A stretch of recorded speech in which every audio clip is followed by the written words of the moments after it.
What makes Donald Trump both one of the most feared and admired figures in modern American politics? Why do liberals see him as a threat to democracy, while many conservatives rally behind him as a champion of traditional values and economic growth? And why does Kamala Harris's name evoke such strong reactions among Republicans? We'll attempt to answer those questions and more. Welcome to Whispers of the White House. Hello, my wise listeners. Thank you for joining me today. I'm Dr. Heather Wisdom. Today is going to be a big one, and I'm going to try to do it as unbiased as possible. Today, we're exploring one of the most polarizing figures in modern politics, Donald Trump. I wasn't going to do this one, but me being me, I really wanted to understand both sides, because Trump fosters such love and hate. The man, I guess, like most presidents, can't win, and by that I mean he can do everything right and still get criticized simply because of negative perception. He can do something outrageously bad and still be touted as a hero because of such admiration. So why do many Democrats and liberals fear his presidency? And on the flip side, why do Republicans admire him so deeply? There's got to be more to these feelings than what we see on social media. And speaking of fear, why were so many Republicans concerned about Kamala Harris potentially becoming president? Let's dig into the fears, admiration, motivations, perceptions, and misperceptions, as well as the role of media in shaping political identities in America. Let's start with one of the most significant reasons for liberal concern: Donald Trump's appointment of 3 Supreme Court justices, Neil Gorsuch, Brett Kavanaugh, and Amy Coney Barrett. Their confirmations created a conservative majority on the court, changing its balance for a long time. This concern became a reality in June 2022 when the court overturned Roe v. Wade, removing nearly 50 years of federal protections for abortion rights. For many liberals, the case Dobbs v. Jackson Women's Health Organization, which overturned Roe, was more than just a legal decision. It signaled that other rights based on similar constitutional principles could also be in danger. Justice Clarence Thomas emphasized these concerns in his opinion for the Dobbs case. He suggested that the court should review all important past decisions and explicitly mentioned cases like Griswold v. Connecticut, which protects access to contraception, Lawrence v. Texas, which struck down laws against same-sex relationships, and Obergefell v. Hodges, which legalized same-sex marriage. So let's take a closer look at Roe v. Wade, what it truly meant, why its overturning has sparked so much debate, and how the reality of abortion laws differs from the fears surrounding them. To fully understand this issue, we need to explore the original decision, what overturning it actually did, and why the conversation about abortion versus medical emergencies is so important. When the Supreme Court decided Roe v. Wade in 1973, it established a federal right to abortion under the constitutional right to privacy. The ruling effectively prevented states from banning abortion outright, particularly before the point of fetal viability, which is generally around 24 weeks.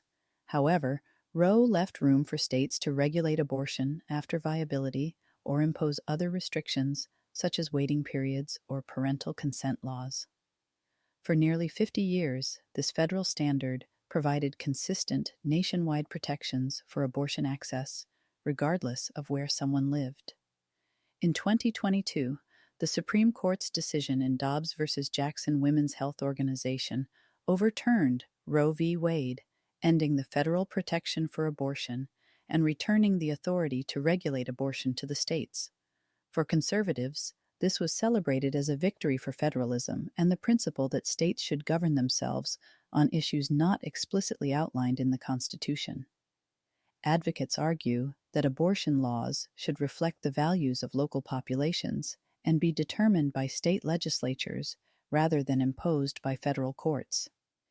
This shift allows states like California and New York to expand abortion access, also allowing Texas and Alabama to implement stricter restrictions, while others, like Georgia and Florida, have gestational limits ranging from 6 to 15 weeks. Another crucial distinction often misunderstood in this debate is the difference between abortion and miscarriage care. Abortion refers to the intentional termination of a pregnancy, while a miscarriage, or spontaneous abortion, occurs naturally and may require medical intervention. Critics of abortion bans sometimes claim that these laws prevent women from receiving care for miscarriages or ectopic pregnancies. However, federal law under the Emergency Medical Treatment and Labor Act, EMTALA, guarantees that hospitals must provide necessary treatment for medical emergencies, including pregnancy complications. If a woman is denied care during a miscarriage or ectopic pregnancy, it is often due to a misjudgment by the provider or hospital, not the law itself. This could be a case of malpractice or the provider failing to recognize the urgency of the situation, which is a separate issue entirely. Supporters of the Dobbs decision argue that allowing states to regulate abortion fosters a more democratic process, enabling citizens to shape policies through their elected officials. Conservative states may impose restrictions based on moral beliefs, while liberal states can protect or expand abortion rights, reflecting America's ideological diversity. Next, let's turn our attention to LGBTQ+ rights. For many in the LGBTQ+ community, the Trump administration's actions represented a rollback of hard-fought gains in equality and protection. These concerns stemmed from specific policies, statements, and decisions during Trump's presidency that many felt targeted the rights and dignity of LGBTQ+ individuals. One of the most notable and controversial policies of the Trump administration was the ban on transgender individuals serving openly in the military. In July 2017, Trump announced via Twitter that transgender individuals would no longer be allowed to serve in any capacity in the U.S. Armed Forces. This announcement came as a surprise to many, including military officials, and sparked a wave of criticism from LGBTQ+ advocates and allies. To understand the reasoning behind this policy, it's important to delve into the administration's stated concerns. Trump's justification for the ban primarily centered around the perceived financial and logistical burdens associated with allowing transgender individuals to serve while undergoing gender transition. Specifically, the administration pointed to the cost of transition-related medical care, including surgeries and hormone therapy, as well as the potential impact on military readiness. The argument was that taxpayer dollars should not be used to fund gender transition surgeries or continuing medical treatments, such as hormone replacement therapy, for service members. The administration also raised concerns about the potential for these medical needs to interfere with a soldier's availability for deployment or other military duties.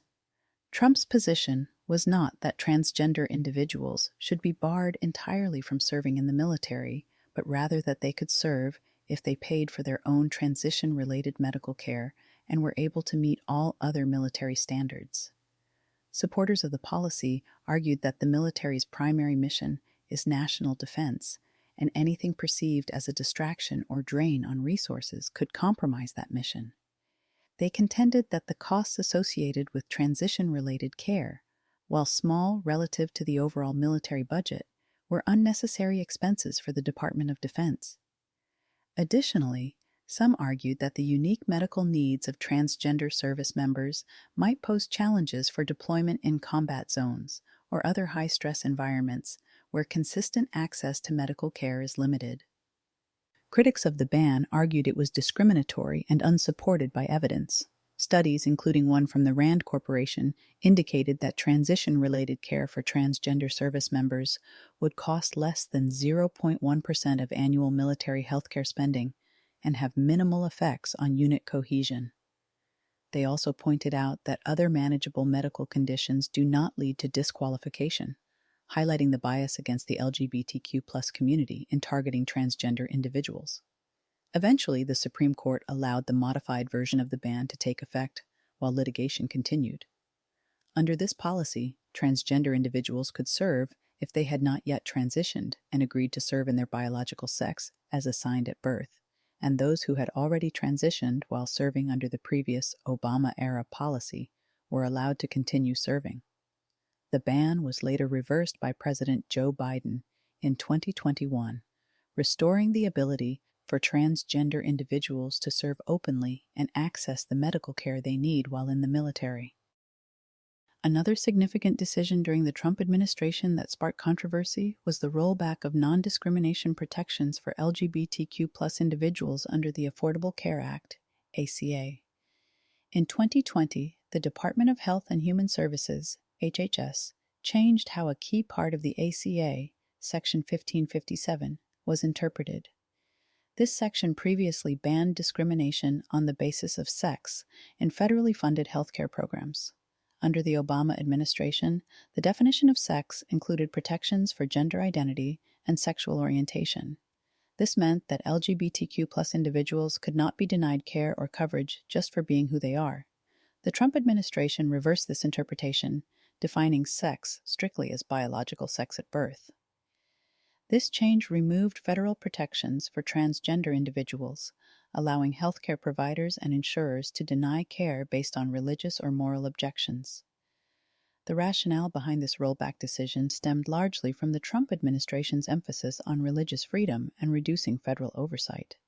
The HHS said the change would protect healthcare providers and insurers who object to offering certain types of care, like gender-affirming treatments or abortion services, due to their beliefs. For many conservatives and religious groups, this rollback was seen as correcting what they viewed as government overreach during the Obama years. They argued that forcing providers to act against their beliefs violated their First Amendment rights. The administration aimed to balance the rights of LGBTQ+ individuals with the rights of religious providers. However, critics saw this decision as endorsing discrimination. LGBTQ+ advocacy groups worried that the change would create major obstacles for accessing essential health care, especially for transgender patients. This was particularly concerning in rural areas, where options for care are already limited. If providers can deny care, patients may struggle to get even routine services, not just gender-affirming care. This could worsen health outcomes for transgender individuals who already face high rates of mental health issues, substance abuse, and suicide. This rollback was part of a broader trend during the Trump administration to expand religious exemptions across various areas. Policies included allowing businesses to refuse service to same-sex couples and letting religious adoption agencies refuse LGBTQ+ parents. While supporters viewed these changes as protecting constitutional rights, opponents argued they allowed discrimination under the guise of religious freedom. Let's turn now to minority rights, particularly in the context of Donald Trump's policies on immigration. For many liberals, Trump's approach to immigration was not just about border security, but was seen as fostering a climate of xenophobia and targeting marginalized groups. Now, immigration is a topic that often stirs intense emotions and debate, but it's also one where misconceptions abound. One significant point that often gets overlooked is that the practice of deporting large numbers of undocumented immigrants and even separating families at the border did not begin with Donald Trump. In fact, under the Obama administration, more immigrants were deported than under any other president in U.S. history, and family separations occurred as well. In fact, during Barack Obama's presidency, an estimated 3 million immigrants were deported, earning him the nickname Deporter-in-Chief among immigration advocates. This was largely due to policies aimed at prioritizing the removal of individuals with criminal records or recent arrivals. Programs like Secure Communities allowed local law enforcement to share fingerprints of individuals in custody with federal immigration authorities, leading to increased deportations. Obama also expanded the use of detention centers to house families and unaccompanied minors during the 2014 influx of migrants from Central America. These facilities, including some infamous for poor conditions, sparked criticism from human rights organizations. But the controversy was relatively muted compared to the backlash Trump faced. So, if Obama deported more people and also detained and separated families, why does Trump bear the brunt of the criticism? The answer lies in both policy intent and language. The Trump administration's zero-tolerance policy explicitly aimed to deter illegal immigration by prosecuting all individuals crossing the border illegally. This led to the systematic separation of families, with children being placed in detention centers apart from their parents as their parents were going through the legal system. The image of children in cages became a powerful symbol of Trump's immigration policies. even though these detention facilities were used during the Obama administration. Critics argue that Trump's administration escalated the use of such facilities and failed to implement adequate safeguards, resulting in widespread confusion. Trump's language on immigration further amplified the backlash. From referring to Mexican immigrants as criminals and rapists to repeatedly emphasizing the need for a border wall, Trump framed immigration in stark, often inflammatory terms. This language was seen by many as dehumanizing and contributed to perceptions that his policies were driven by animus rather than pragmatism.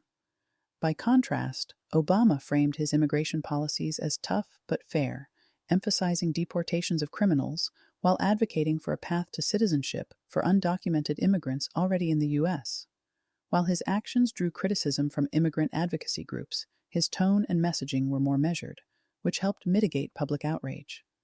Under Trump, the rollout of the zero-tolerance policy and family separations was chaotic and widely criticized. Reports of children being unable to reunite with their parents, insufficient record-keeping, and poor conditions in detention facilities painted a picture of a system in crisis. While these issues existed under Obama as well, the Trump administration's approach brought them to the forefront in a way that Obama's policies did not. The debate over immigration enforcement and family separations is a stark reminder of how policy decisions and language shape public perception. So let me say this. I know this might be considered controversial or biased, but it's my show, so here we go. Obama was a great speaker. He had a silver tongue.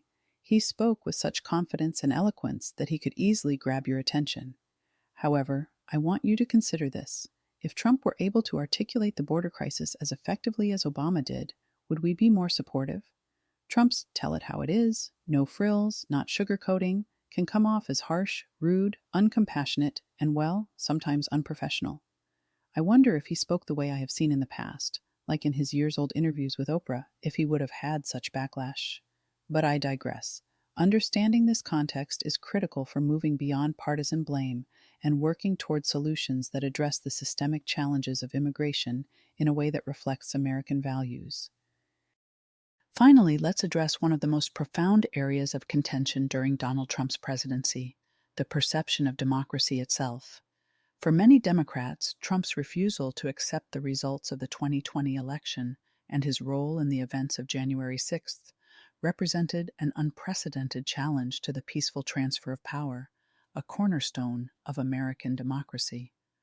Let's examine how this perception has been shaped and explore the perspectives from both sides of the political spectrum. For many liberals, Trump's actions following the 2020 election crossed a dangerous line. His repeated claims that the election was rigged and that widespread voter fraud had cost him the presidency were seen as baseless by election officials, courts, and independent experts.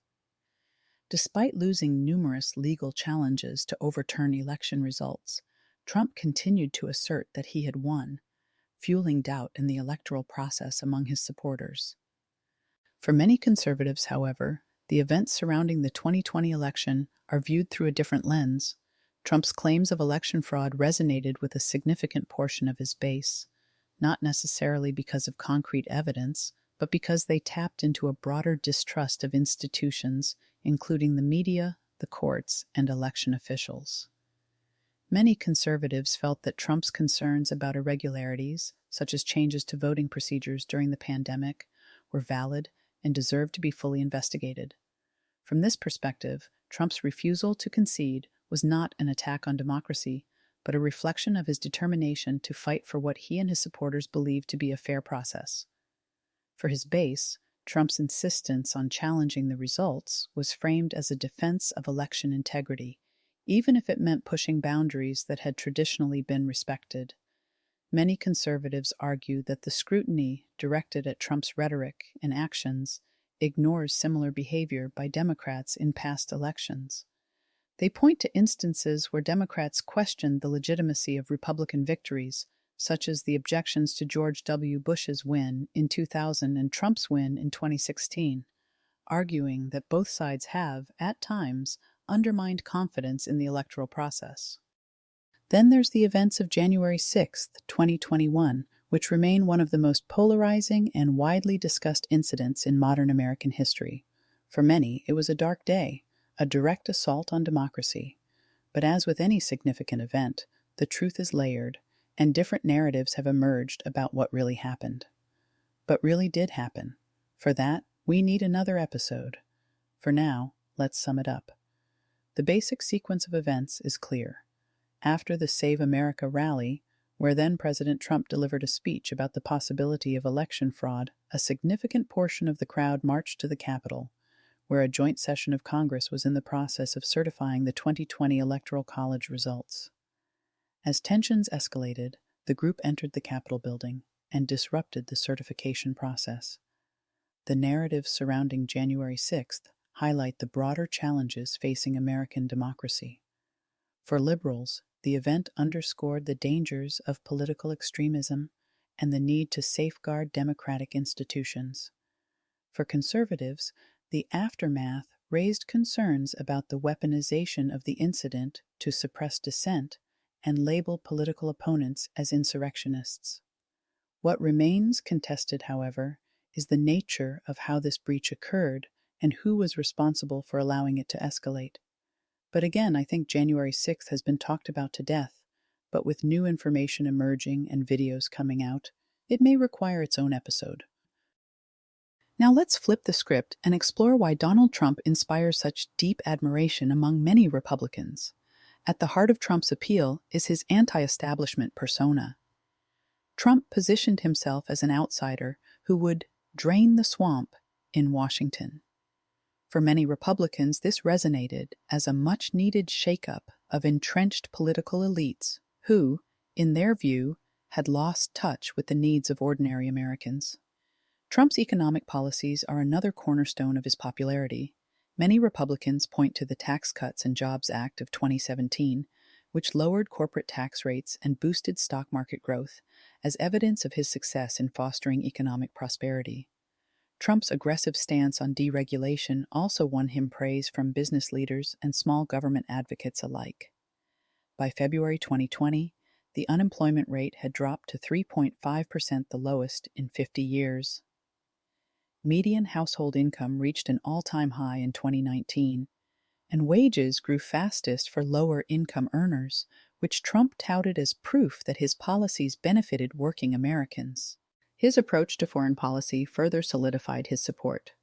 Trump's America First doctrine, highlighted by his withdrawal from international agreements like the Paris Climate Accord and the Iran nuclear deal, appealed to conservatives who felt the U.S. had been overcommitted to global causes at the expense of its own interests.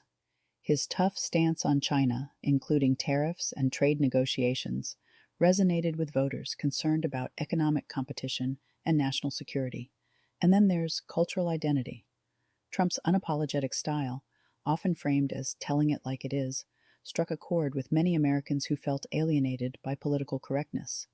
Trump stands for protecting traditional American values. His supporters believe these values are under threat from progressive ideas. Shifting gears, like the liberal side expressing concern about Trump, let's examine why some Republicans expressed concern about Kamala Harris's potentially ascending to the presidency. Harris, as the first woman and person of color to serve as vice president, represents a historic shift in American politics. For many conservatives, however, her progressive track record on issues like healthcare, climate change, and criminal justice reform triggered fears of a leftward policy shift. One major area of concern was healthcare. Harris has been a proponent of Medicare for All, a policy that many Republicans view as a step toward socialized medicine. This fear dovetails with broader conservative opposition to government expansion in healthcare. Then her prosecutorial record was a source of skepticism, not just among Republicans, but also some progressives. Both worried that her approach to law enforcement, combined with progressive reforms, could lead to increased crime. Many conservatives expressed concerns that if Kamala Harris became president, she would continue or even accelerate Biden's economic policies, which they view as contributing to inflation, energy insecurity, and overregulation. Harris has been an advocate for progressive economic policies, including, as mentioned, Medicare for All, expanded social welfare programs, and would prioritize government spending over fiscal discipline, exacerbating inflationary pressures. Conservatives fear her presidency would push the U.S. further toward government-driven economic models, increasing spending and taxes. Given these economic comparisons, many voters aligned with Trump in 2024 because they saw him as a leader who prioritized economic growth, job creation, and energy independence. His focus on reducing regulations, cutting taxes, and promoting American manufacturing resonated with working-class voters and small business owners who felt squeezed by inflation and rising costs under Biden. Additionally, Trump's ideas on restoring economic normalcy and returning to the prosperity of his pre-pandemic years appealed to voters who felt left behind during the Biden administration. These fears about Harris's potential presidency further galvanized support for Trump as his voters sought to prevent what they saw as a continuation of economically damaging policies. For many Trump supporters, the 2024 election was less about cultural debates or fears over losing women's rights and more about economic priorities.